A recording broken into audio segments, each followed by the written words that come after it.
मतमोजणी बंदोबस्तामध्ये आपण मतमोजणी प्लेसवर आपण 2 ॲडिशनल SP, त्यानंतर 4 DYSP, 70 अधिकारी आणि 500 कर्मचारी आपण नेमतो आहोत।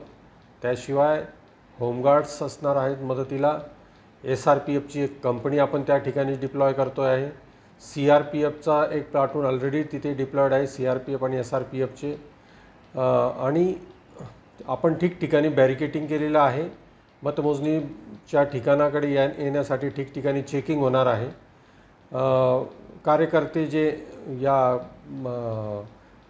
मतमोजणीसाठी जे येणार आहेत त्यांच्यासाठी देखील वेगवेगळी व्यवस्था प्रशासनाने केलेली आहे। पार्किंग व्यवस्था वगैरे ती पण नियोजन केलेलं आहे।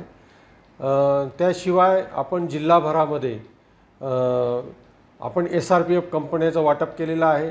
होमगार्ड्स आणि कर्मचारी देखील वाटप केलेले आहे।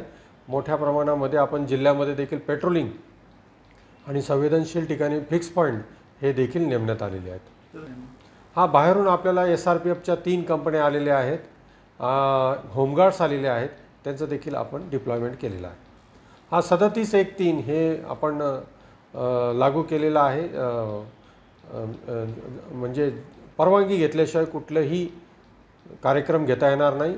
तर मिरवणुकीचे देखील परवानगी, पोलिसांच्या परवानगीशिवाय कोणालाही मिरवणूक काढता येणार नाही आणि तसं जर काढलं तर त्याच्यामध्ये गुन्हा दाखल करण्यात येईल।